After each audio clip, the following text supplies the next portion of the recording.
어떤 경우에도 내 편이 되어줄 단 한 사람만이라도 있으면 좋겠어요. 예전에 제가 마음속으로 간절히 바랬던 것이고 지금은 치유 현장에서 자주 듣습니다. 저 말에 들어있는 사무치는 외로움을 이해하면서도 안타깝기 그지없어요. 왜냐하면 그런 사람은 나타나지 않을 테니까요. 친밀감, 인티머시는 인간의 중요한 욕구 가운데 하나입니다. 그러나 내 편이 되어줄 단 한 사람을 간절히 열망하며 찾고 싶어 한다는 것 자체가 인간관계 전반에 친밀감이 부재한다는 진술의 다름 아니죠. 사람 사이의 친밀감을 형성해낼 관계의 기술, 삶의 기술이 없다는 자기 고백인 거예요. 그건 자기 내면에서 자신과의 관계에 대한 친밀감이 없다는 뜻입니다. 스스로가 낯설고 스스로에게서 소외되어 있는 현상, 이게 핵심이에요. 이러한 자기 소외적 갈망은 여러 가지 다른 말로 표현되곤 하는데 연애나 결혼이 좋은 건 내 편이 생겨서야 라는 말이 가장 흔한 예죠. 이 기대가 머지않아 좌절로 바뀌지 않나요? 많은 경우에. 그래서 상대로부터 느껴지는 서늘한 거리감에 몸서리치면서 또 이렇게 갈망하죠. 내 이야기를 들어줬으면, 수고했다는 말 한마디 해줬으면, 함께 시간을 보낼 첫 번째 대상이 나였으면, 함께 있을 때 내 얼굴을 쳐다봐 주었으면 등등. 이런 심리가 직장에서도 변형되어 나타납니다. 다짜고짜 자기 스타일의 선의를 베푸는 것으로 시작하죠. 사람들이 나를 봐주고 나를 인정해 주었으면 하는 친밀감에 대한 갈망인데 공적 관계의 본래 목적이나 우선순위를 대뜸 뛰어넘어서 사적인 목적과 스타일을 앞세운다는 점에서 이런 태도는 원하는 것을 불러오기보다 직장 내부 관계를 교란시키는 역기능을 하기 십상입니다.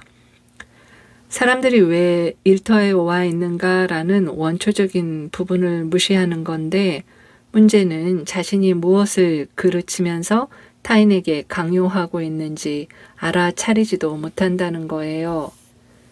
드물게는 이런 태도가 성공을 거두기도 하죠. 예를 들어 성실하다거나 뛰어난 업무 역량을 발휘하는 등 다른 장점이 있는 경우에는 그렇습니다. 그런데 그런 사람의 성공은 한계를 드러내죠. 왜냐하면 보스가 신뢰하는 첫 번째 사람이 나였으면 나는 그런 보스만 있으면 모든 걸 바쳐서 일할 수 있어요. 이런 심리가 깔려있기 때문이에요. 친밀감에 대한 갈망을 일에 섞어서 해소하는 거라고 봐야겠죠. 다른 관계나 이슈를 다룰 능력이 업무 능력과 비례해서 발전하지 못하니까 역할이 커질수록 결국은 조직 생활의 한계를 드러냅니다. 이런 현상들이 모두 친밀감을 형성하는데 어려움을 겪는 사람들의 이야기예요. 그분들이 울먹이며 하는 공통적인 말이 있습니다. 내가 바라는 것이 별건가요? 단순히 대답하자면 네, 별거예요. 당신이 바라는 것은 사소하지 않습니다. 불가능하니까요. 제가 왜 이렇게 단정적으로 말하느냐면 제 인생의 전반부를 몽땅 바쳐서 실패했던 이야기이자 클라이언트로부터 너무나 많이 듣는 똑같은 스토리텔링이라서 그렇습니다. 그 끝모습이 우리는 서로 너무나 닮아 있더군요. 친밀감이라는 게 내가 착하게 열심히 살고 누군가에게 내 식대로 헌신한다고 해서 생겨나는 건 아닙니다. 친밀감은 관계의 기술, 예술이니까요. 물론 긴 시간에 걸친 헌신이 친밀감을 만드는 토대이긴 하지만 관계의 기술 없이는 친밀감으로 이어지지 않지요. 관계의 기술은 마음의 기술입니다. 마음의 기술이 곧 삶의 기술, Art of Living이자 삶의 질을 좌우하는 관건이죠. 그렇다면 관계의 기술인 친밀감은 어떻게 생겨나는가? 나 자신과 관계를 잘 맺으면 됩니다. 자신에 대해 친밀하다는 건 자기 자신을 깊고 세밀히 들여다보며 이해하고 긍정하는 경험을 쌓아왔다는 거죠. 그 경험을 통해서 다른 사람을 잘 이해하고 공감하면서 양질의 소통을 할 수 있어요. 자신에 대한 친밀함이 타인과의 친밀감을 끌어오는 힘이 된다는 뜻입니다. 관계에 대한 오해 중에 하나가 나의 결핍을 채워줄 누군가가 있을 거야. 그런 사람을 만나야겠어. 혹은 내가 누군가의 결핍을 채워주겠어 생각하는 거예요. 결핍과 결핍이 만난다고 해서 양쪽이 온전해지지는 않죠. 부정과 부정이 만나 긍정을 만들어내지 못하듯이 말이에요. 모든 위대함의 출발점은 나의 취약성과 결핍을 가만히 응시하는 데 있어요.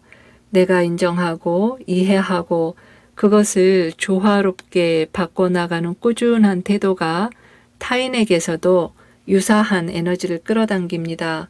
비로소 양질의 관계의 친밀감을 경험하기 시작하는 거예요. 나중에는 아예 긍정 에너지가 더 강한 사람 위주로 관계 자체가 재편되죠.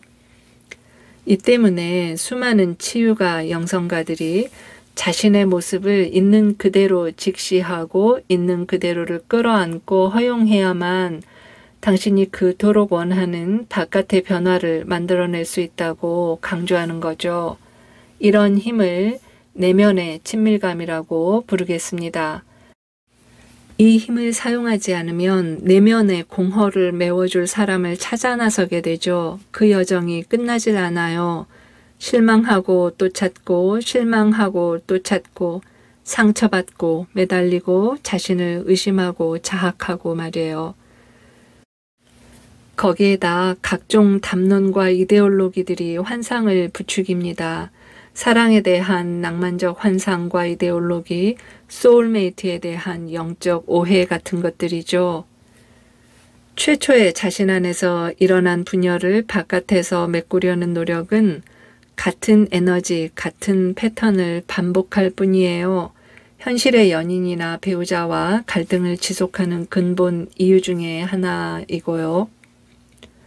모든 치유와 수행의 전반부는 바깥으로 치닫는 그 걸음을 멈추고 분열된 자신 안을 들여다보게 하는데 바쳐집니다. 있는 그대로의 자신에 대한 공감 능력을 감정적 지성이라고 부릅니다.